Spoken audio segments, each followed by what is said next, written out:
The door handle turned slowly in the darkness. Amara's eyes flew open as footsteps approached her bed. A tall silhouette emerged from the shadows, broad-shouldered and undeniably him. Her breath caught as moonlight illuminated his face. "You!"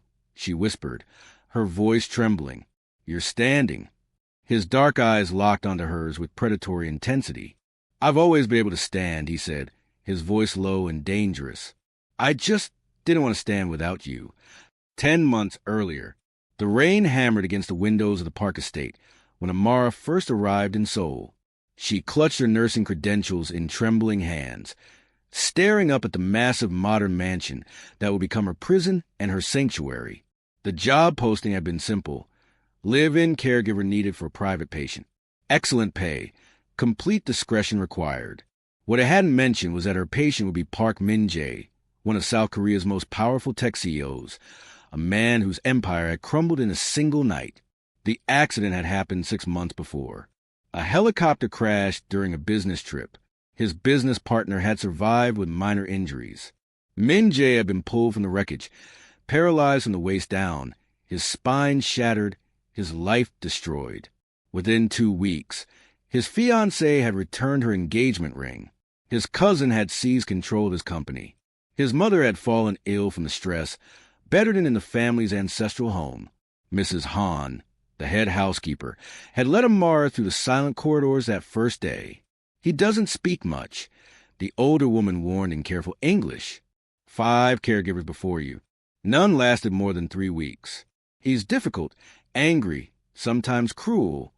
"I can handle difficult," Amara replied in her accented Korean, surprising Mrs. Han with more confidence than she felt.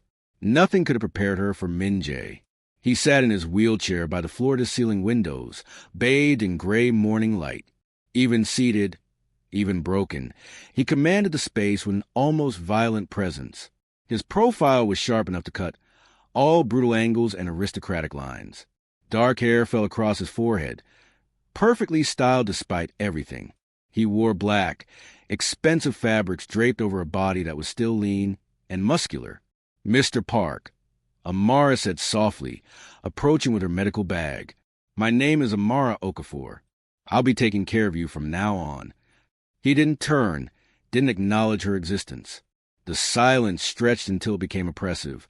She moved into his line of sight, her dark skin glowing against the pale morning light.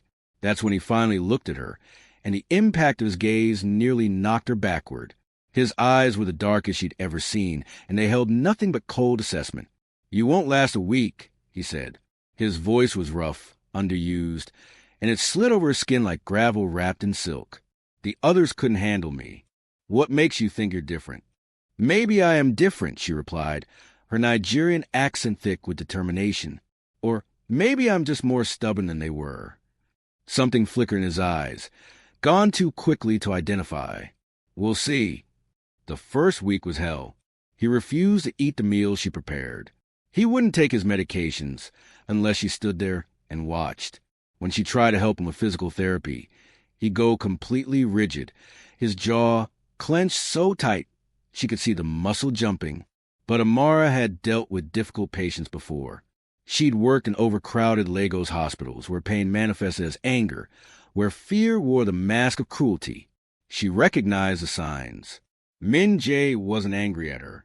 He was angry at himself, at his body, at a world that had stolen everything from him in one terrible moment. So she stayed. She woke at dawn to prepare his breakfast, learning to make his coffee exactly right.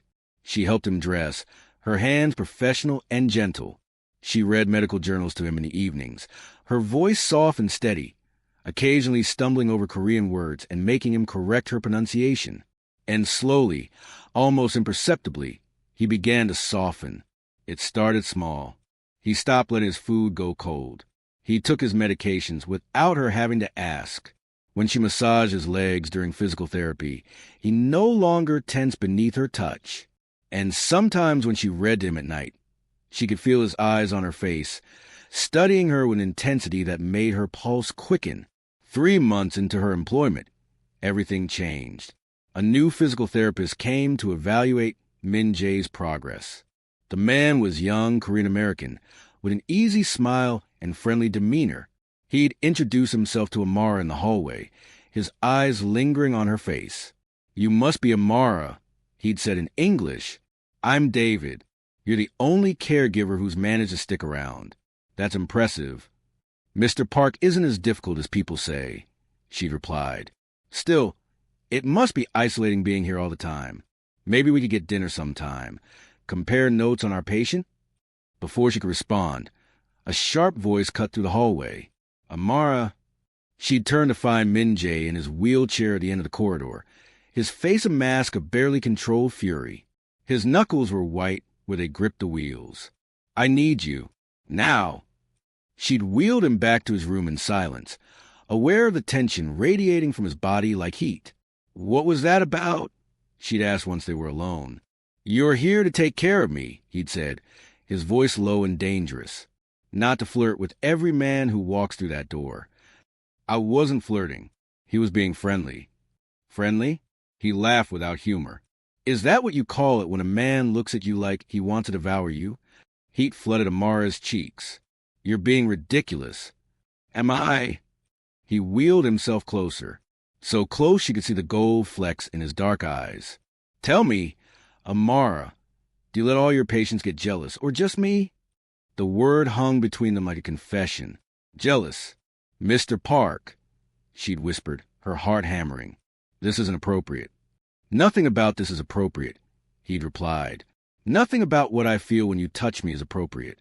Nothing about the way I wait for you every morning, the way I listen for your footsteps, the way I've memorized every expression on your face.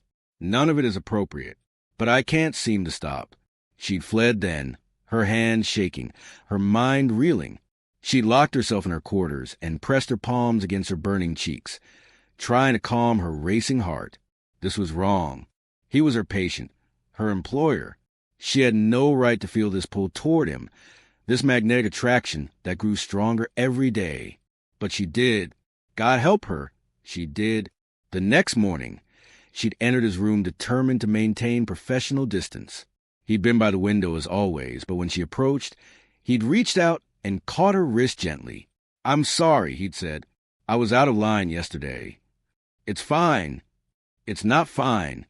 His thumb moved against her pulse point, probably feeling how fast her heart was beating. "But I won't apologize for being honest with you. You're the only real thing in my life right now.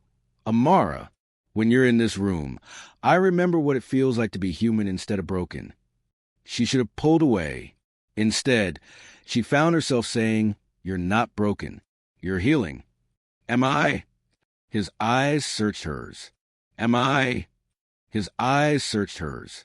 Some days I'm not sure anymore. The weeks that follow were torture of the sweetest kind. Every touch became charged with awareness. When she helped him bathe, she was hyper-aware of the way water slid over his shoulders. When she massaged his legs, she felt the tension in his body, heard the sharp intake of his breath. He watched her constantly now, his eyes following her movements with predatory focus. One evening, while helping him change for bed, her hand had lingered too long on his chest. She felt his heartbeat beneath her palm, fast and strong, matching her own racing pulse. When she'd finally looked up, his eyes had been molten with barely restrained desire. "Amara," he'd said, her name almost a growl. He'd caught her wrist. "You need to stop looking at me like that." "Like what?" "Like you want me as much as I want you." The admission had stolen her breath. For a long moment, they'd simply stared at each other, the air between them electric with tension. Then she'd pulled away. "I can't. We can't." "Why not?" "Because you're my patient. Because this is my job. Because it's wrong." "Is it?" He leaned forward. "Tell me, Amara. Tell me you don't feel this. Tell me you don't think about me. Tell me you don't want me, and I'll never mention it again." She'd open her mouth to lie, but the words wouldn't come. "I thought so," he'd said softly. Then, unexpectedly, he'd smiled. "Don't worry. I'm a patient man. I can wait." But Amara wasn't sure she could. That night, lying in her narrow bed, she'd finally admitted the truth. She was falling in love with Park Min-jae. What Amara didn't know was what happened after she left his room each night. She didn't see Min Jae wait until her footsteps faded. She didn't see him grip the arms of his wheelchair with white-knuckled intensity. She didn't see him slowly, carefully push himself to standing. His legs held him perfectly. They had for months now.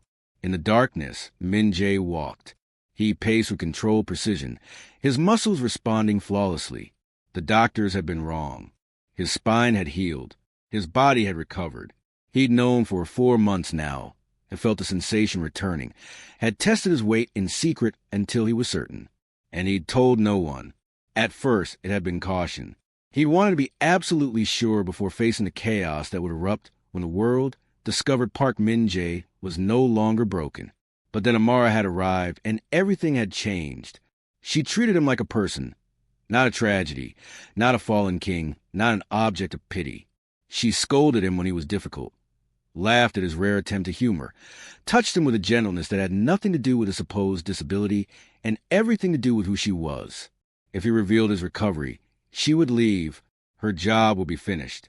She would walk out of his life as suddenly as she'd entered it. The thought was unbearable. So he kept his secret, hating himself for the deception even as he craved her presence like air. He was obsessed, consumed. He needed her in a way that went far beyond physical desire. Tonight, Min-jae stood at his window and made a decision. He would tell her the truth. Tomorrow, he would reveal that he could walk, and then he would ask her to stay anyway, not as his caregiver, but as his woman. The next morning, his resolve wavered when Amara entered his room. She looked tired, and there was something fragile in her expression. "Amara," he said softly as she buttoned his shirt, "we need to talk about yesterday." "It's fine. We can forget it happened." "I don't want to forget." He caught her hand, pressing it flat against his chest. "I meant every word." She finally looked at him, and he saw his own torment reflected in her eyes. "This can't happen, Min-jae. You have to understand that." Hearing his name from her lips sent electricity through his veins. "Why not?" "Because you're vulnerable right now. Because once you've healed emotionally, you'll realize this was just proximity confused for something else." "You think I don't know the difference?" "I know exactly what I feel. Amara, the question is, do you?" Before she could answer, Mrs. Han knocked. "Miss Amara, there's a phone call for you. From Nigeria." Amara pulled away, relief and regret warring on her face. "I'll be right back." She was gone for 20 minutes. When she returned, everything had changed. Her face was pale, her hands clasped tightly together. "What is it?" Min-jae demanded. "What's wrong?" "I've been accepted," she said quietly, "into a nursing scholarship program. In Canada, advanced training, full sponsorship. It's an incredible opportunity." The words hit him like a physical blow. "Canada? I applied months ago, before I came here. I never thought I'd actually get in, but..." She took a shaky breath. "They want me to start in 6 weeks." 6 weeks. Are you going to accept?" "I don't know. I need to think about it." "What's there to think about?" He couldn't keep the bitterness from his voice. "It's an incredible opportunity. Career advancement. Everything you've been working toward." "Min-jae, don't." He turned his wheelchair away. "You should go. It's a good opportunity." "You don't mean that." "Yes, I do." "Liar." He stopped, jaw clenched. She moved into his line of sight, kneeling in front of his wheelchair. "You're not a burden. You've never been a burden. Taking care of you has been..." Her voice cracked. "It's been the best part of my life." "Then stay." The words hung between them, raw and desperate. Amara's eyes filled with tears. "You don't need me forever. And I need to have a life too, Min-jae. Can't you see that?" He could see it. That was the problem. "Fine," he said coldly. "Start making arrangements. I'll contact the agency for a replacement." He wheeled away before he could see the hurt on her face. For exactly 30 seconds, he maintained control. Then he grabbed the nearest object, a crystal paperweight, and hurled it across the room. It shattered against the wall. "You don't get to walk away from me," he growled to the empty room. "I won't let you." But he knew he had no right to stop her. Except he could stand. He could walk. He could chase after her. The realization crystallized into a plan. He would tell her tonight. He would reveal everything. And then he would make her understand that this wasn't just proximity or gratitude. And if she still chose to leave, at least she would know the truth. The day passed in agonizing slowness. Mina went about her duties with quiet efficiency, but there was a distance between them now. That evening, she read to him as usual, her voice soft in the lamplight. When she finished and stood to leave, Min-jae caught her hand. "Stay," he said. "Just a little longer." She hesitated, then sat back down. They stayed like that in silence, his hand wrapped around hers, both aware that their time was running out. "I'll miss you," she finally whispered. "Even if I go, even if I'm on the other side of the world, I'll miss you every single day." "Then don't go." "You know I have to." "No," he said fiercely. "You don't have to. You choose to. There's a difference." She pulled her hand away, standing abruptly. "That's not fair." "Nothing about this is fair." He stared up at her. "Nothing about falling in love with you has been fair. But I did it anyway." The confession hung between them like lightning about to strike. Amara's eyes went wide. "You don't love me. You can't." Amara's eyes went wide. "You don't love me. You can't." "Can't I?" He laughed bitterly. "Tell me how to stop then. Tell me how to not love the way you hum while you cook. Tell me how to not love the way you read to me at night. Tell me how to not love your strength, your compassion, your terrible singing voice in the morning." "Min-jae, I love you, Amara, and I think you love me too. So before you run away to Canada, I need you to admit it. Just once. Tell me the truth." She was crying now. "It doesn't matter what I feel. It doesn't change anything. It changes everything." "How?" "You're still my patient. I'm still your caregiver. This is still impossible." He wanted to tell her then, wanted to stand up and prove that nothing was impossible. But the words stuck in his throat. "Go," he said finally, "before I say something else we'll both regret." She fled, and Min-jae let her go. But later that night, as the storm rolled in, he made his decision. No more waiting. No more deception. Tonight, she would know everything.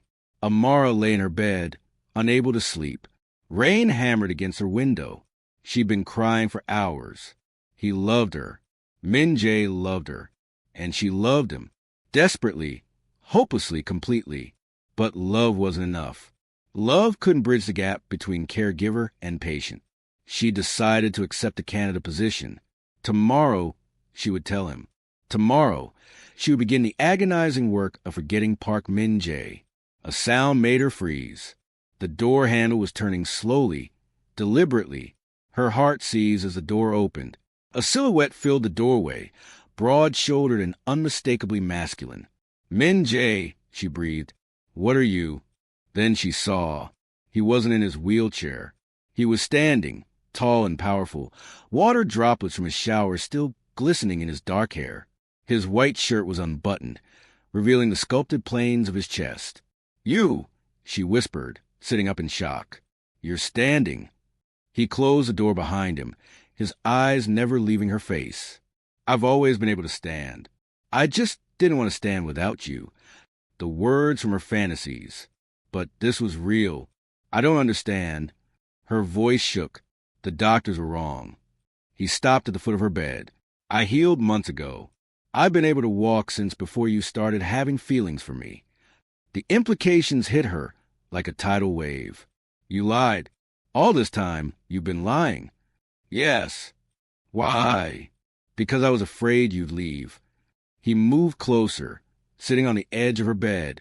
"Because from the moment you walked into my room and looked at me like I was still human, I knew I couldn't let you go.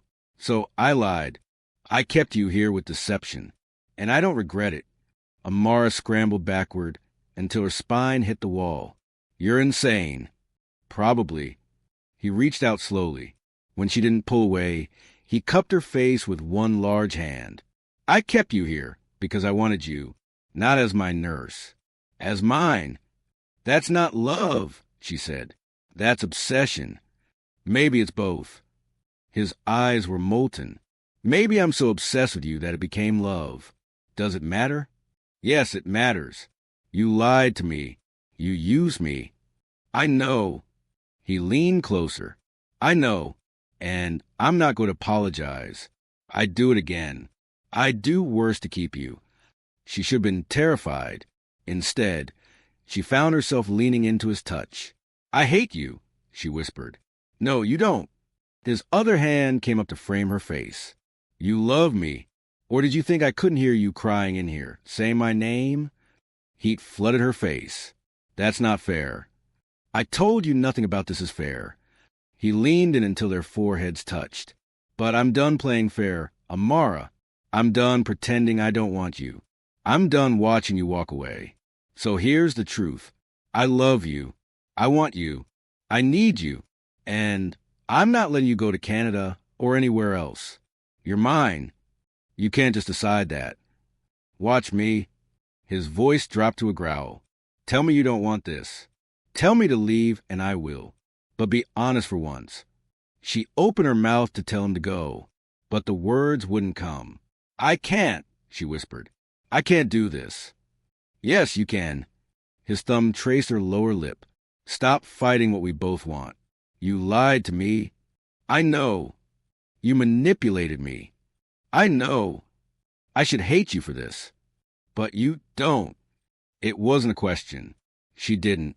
That was a problem. This is wrong. She tried one last time. Then why does it feel so right? He kissed her. Finally, after months of tension and longing, he closed the last inch between them and claimed her mouth with his. The kiss was everything she'd imagined and nothing she'd expected. Fierce and possessive and achingly tender all at once. She melted into him with a soft sound of surrender. All the fight went out of her. She kissed him back with equal desperation, her hands finding the bare skin of his chest. Say it, he demanded against her lips. Say you're mine. I'm yours, she breathed. He gathered her closer, pulling her into his lap. They kissed like they were drowning, and each other was air. I love you, he murmured between kisses. I love you, and I'm never letting you go. Stay with me, he said, pulling back just enough to meet her eyes. Not as my caregiver, as my woman. Stay and let me spend the rest of my life proving I'm worthy of you. Min Jae. The doorbell rang, shrill and insistent.